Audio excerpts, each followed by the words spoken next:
Good morning, everybody. First, I just want to thank everybody for all of their positive feedback that I got from my first video, all of the encouraging words. I've gotten a lot of messages from folks who have been asking a lot of questions, first of all, about Blanco, and secondly, about how you guys can possibly get involved in working with equine therapy with either your loved one that possibly needs that type of therapy themselves, or you yourself want to volunteer. And I will get to all of those things. But I have had a really tough week, and honestly, I'm having a tough day. Blanco injured himself last week, and it seemed like a nothing of an injury. It seemed like something that we would easily take care of. He got a small horizontal cut on his heel ball. I mean, anytime you have something where you are close to the foot, you want to be very careful because those injuries can turn serious quickly. And we were on top of it as fast as we could possibly be as soon as we saw it. And I had just put my eyes on him a few hours before and it wasn't there. And we were treating it for a couple of days and it wasn't getting any worse and it didn't look too serious. However, I was still actively calling the vet and trying to get them to do a farm call to see him. But with COVID and all the restrictions, it's really difficult to get a vet to come do a farm call. And then whenever I unwrapped his foot, I'd been wrapping it twice a day. And when I unwrapped his foot Thursday, he had what looked like a golf ball size, basically abscess growing out of the back of his heel bulb. And his leg was completely swollen and he was lame. He couldn't hardly walk on it. And it terrified me. I lose all good sense when it comes to that horse.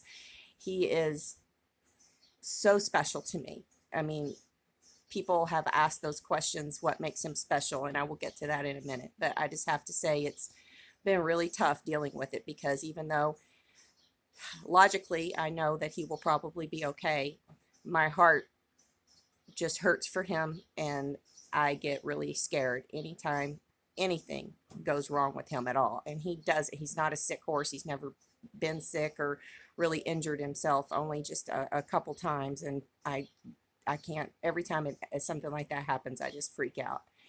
And we took him to the vet and they debrided the area, they drained the abscess, they wrapped his foot, and they said it was a really good hole in his foot and that it would take us some time to heal it up.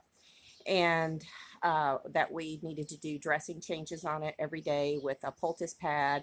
He's got some killer antibiotics. They're just very high powered antibiotics that he gets a giant shot of twice a day. And he's being a real trooper about everything.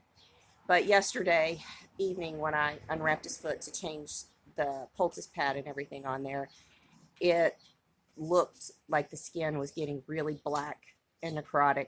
And the hole, that was the first time I had seen it, and it was really deep. And so I was really, really scared. And his leg was starting to puff up again around the tendon area, and that's something you don't want to mess with either. That can cause them to be lame for the rest of their life. And so I immediately called the vet, and she said that she wanted us to bring him in this morning, and we are in about 30 minutes going to head to Purdue Animal Hospital, and they're going to look at it again. They're probably going to have to cut away some of the dead skin that's there, the totally dead tissue. She's going to look at the wound again. She's going to check his tendon out and cross our fingers. Hopefully we'll be able to bring him back home today because he does not do well when he's not with me. He just doesn't. And I had him gelded as a 16-year-old, which is major surgery. And when he woke up from surgery, the vet called me, and she called me hours later than she said she was going to. And her words to me were, he's acting funny. Vets should never say to people that your horse is acting funny when they just had major surgery. And he wasn't drinking, he wasn't waking up from anesthesia, didn't want to get up. And so I immediately rushed up there. And all I had to do was call his name, and he had to see me. And he was immediately up on his feet, drinking water, and starting to want to eat hay. And the vet was like, he just needed to see his mom, I guess. He's one of those horses that can't be away, and he can't. So if I have to leave him at the vet, I don't know what I'm going to do because I can't go in there and be with him because of their COVID restrictions. So I don't know how I'm going to handle that. But we're going to cross that bridge when we get there, and hopefully that's not going to happen. And now I want to talk a little bit about Blanco because of everything that certainly is happening this week and all of the questions that I'm getting from you guys. What makes Blanco so special? What makes him, why do you say that he saved your life? And I've thought about it and thought about it. And I don't want to be overly dramatic about it, but honestly, it's like trying to say, what makes the sun so special in the sky? It's one of those things that's just, he's an amazing creature. He is a very special horse. And when I got him, he was just 2 years old and still a stallion. And he remained a stallion for 16 years. And anybody that will tell you when you're looking at a horse, especially in my situation, having a head injury and being pinned together in my cervical spine area, I have donor bones in my cervical spine, and they're surrounded by titanium cages and screws. And so my neurosurgeon had already told me that, if you have any kind of injury to your head again, or, you fall in the right way, you could be paralyzed, or you could be, a vegetable. And so, it's one of those things when I wanted to be very careful about the horse that I got. And everybody was a little upset with me that I seemed to want to go look at this 2-year-old stallion, but something just told me, I just knew that he should be my horse. And actually, my neurosurgeon told me to get walking horses. I mean, he was the one that did research and introduced me to walking horses. And I just fell in love with Blanco. When I saw his picture on the internet, he looked to me like one of those horses the knights would ride. And he was white. He had this long tail that dragged the ground. And to me, he was the most beautiful horse I had ever seen. And just something drew me to him. And when I went to the facility the first time to look at him, he was turned out in a paddock. And it was also a breeding facility. And it was getting closer to springtime. And there were lots of mares running around out there. And he should have been going kind of nuts, wanting to flirt with the girls and certainly not pay any attention to me. I mean, I was somebody at that time he didn't know. And when we drove up there and I got out of the car, I knew immediately it was him because there was no other horse there that looked like him. She only dealt in walking horses, but there was no other walking horse there that looked like my horse. And I walked up to the paddock and I said, "Are you Blanco? Are you Blanco Buster?" And he walked over to me and he put his head over my shoulder and just laid it there, as sweet and as calm as you could be. And I was hooked at that. I was in love. I was hooked at that point. And when I got him, I was still dealing with a lot of injuries that had to do with my brain stem and my brain injury that prevented me from walking like a normal person. I wasn't paralyzed from the accident, but my brain wasn't able to tell my body how to walk properly. And the fact that I also had a brain stem injury, I dealt with a lot of vertigo issues.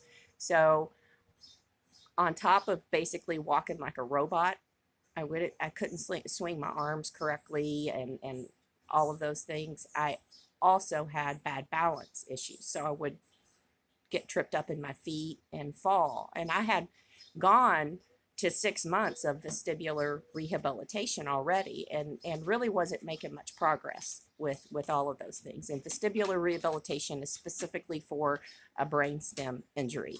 And I was seeing an otolaryngologist, and that's somebody also that deals with brainstem injuries. I dealt with a lot of doctors with big names that I learned about after my accident. And when I got Blanco, I could only go and look at him. I wasn't released by my doctor to ride him or, do any of those things where you could be on top of the horse. And so I bought him basically by watching somebody else ride him and just by how my interaction was with him. And when I got him, all I could do was walk around with him and lead him. However, I wasn't any good at it because I had to hold a lead rope, walk with with him, and then try to keep myself balanced. And I didn't. My brain just couldn't tell the rest of me how to do that very well. And I would trip and fall a lot. And whenever that would happen, I could fall in front of him, I fell under him, I fell around him. And this amazing horse that had never been trained to work with somebody who had an injury like mine, he would just stop. Anytime I would fall, he would just stop and kind of look at me and let me grab his legs, let me grab his tail, grab whatever I could, and pull myself up again. And there we would go. And we would try it again. And what took me 6 months working with the doctor and doing rehabilitation and getting kind of nowhere, within 2 months of walking with Blanco and just being around him, I started walking like a normal person again. And my balance issues started to get less and less and less. And when I started riding him, I had a whole nother set of issues that I had to deal with, because I could tell my hands to hold the reins, but my brain couldn't tell the rest of my body how to basically keep balance or keep my feet in the stirrups. And so I had some times where I would really lose my balance on him. I would lose the stirrups, or I would actually slide off of him, fall off. I mean, he never did anything to unseat me, but because of my issues, I would unseat myself. And if I ever fell off of him, he would always do the same thing. He would just stop, kind of look at me. And in my mind, I'm thinking he's checking me out, see if I'm okay. He's making sure I'm all right. I don't know what he was really thinking, but he certainly was kind and would stop and then let me crawl back up there, and we would go again. I was released to ride him by my neurosurgeon on January the 1st. I remember this because it's New Year's Day. And I went out there New Year's Day to ride him, and I had already talked with the trainer, and he met me out there. And so my first day to ride him was New Year's Day. And then we had a show that we were going to put him in March. So I had 3 months. By the time I went to this horse show, I still couldn't keep my feet in the stirrups, but I had started to ride without the stirrups on my saddle. And then I didn't think about it so much, and I was able to keep my balance. And the trainer just said, well, if you lose your stirrups, just heels down, toes up, pretend your feet are in the stirrups. They're not judging you, they're judging your horse. And you guys got to remember, you guys got to know, when I started showing, I showed for a very different reason than most people show horses. I did it to have something to do, to be motivated, to be able to work with Blanco. I wasn't necessarily doing it to, win. Of course, people want to win, but or promote my horse to be a breeding stallion or any of those things. I just was doing it for basically just to work with my horse, feel like a team with him, and I did feel like a team with him. And it's so funny, that first horse show, we were in the warm-up arena, and there was a lady in the warm-up arena with us, and she was showing in my class, and we were lined up getting ready to go into the show. And I looked at her and I told her, I said, good luck, I hope you stay safe, and this is going to be so much fun. I mean, I'm like a nut, I'm so excited about it. I'm just thinking about how much fun it's going to be. And the woman looked at me and she said, I don't wish you luck, I hope you fall off, I want to win. And I thought to myself, whoa, is this what this is all about, showing horses? I was doing it for very different reasons. Of course, I found out later that, she had paid tons of money for a horse, had been promoting her horse and advertising him, none of the things that I certainly done. And we went into that arena. He took 2 steps. I did lose my stirrups, but I stayed on him and did exactly what I was told to do, heels down, toes up, had good posture, and we won that class. We got the blue ribbon. That mean woman got second place. And I'm telling this story because I want you guys to understand the adventure that Blanco and I started on. and to try to paint a picture of what he did for me. He not only gave me my physical abilities back, but what he did for me and my soul, it's very difficult for me to put into words. I mean, I I was a person who I was empty when you looked at me. And I found him and suddenly I had a light again. There was a light that was on and I had a reason to go on. I had a reason to live. He gave it to me. And since those days, and that's been 19 years ago, a little over 19 years ago, Blanco has given that same feeling to so many people. I've done riding lessons with him. He's taught a little girl as young as 3 to ride, and he taught a lady as old as in her 70s. I don't know her exact age, but she was in her 70s how to ride. And he has been around people who didn't necessarily want to ride. They just had situations where they were dealing with PTSD and other problems like I had. And he helped them find their light and unburden themselves with everything they were holding inside. And it's amazing to me what that horse can do for people. And I'm going to use a quote here, and it's by Winston Churchill. And I'm probably not saying it exactly correct. It's maybe not verbatim. But what he said was, there is nothing as good for the inside of a person as the outside of a horse. And that's true. Horses can change you. They're amazing creatures. And just being around them gives you this wonderful feeling. It's really it's hard for me to pick a word to say what it does for you. And some of the other questions that I've received from you guys is, what do you want to do with these videos? What are you wanting to do? Well, I'm wanting to take you guys on a journey. I want you guys to hear my story, what happened to me, what I had to live through, go through, what my experiences were. And through doing that, I'm hoping that it will shed light on brain injuries, shed light on what people with PTSD and emotional problems due to situations that they've been in, what happens to us, and help people bring an understanding. It's something that I don't believe is talked about enough. And the resources that we all have to go to try to find help, they didn't help me enough. So I'm hoping by me being honest about my life and the good and the bad things that happened and what helped me get better can help somebody else get better.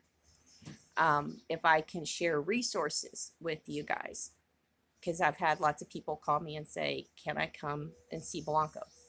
Yes, I do allow people to come and see Blanco. I do riding lessons. I allow people to be around him, groom him, walk him, help me feed him. And those are all things that are part of equine therapy.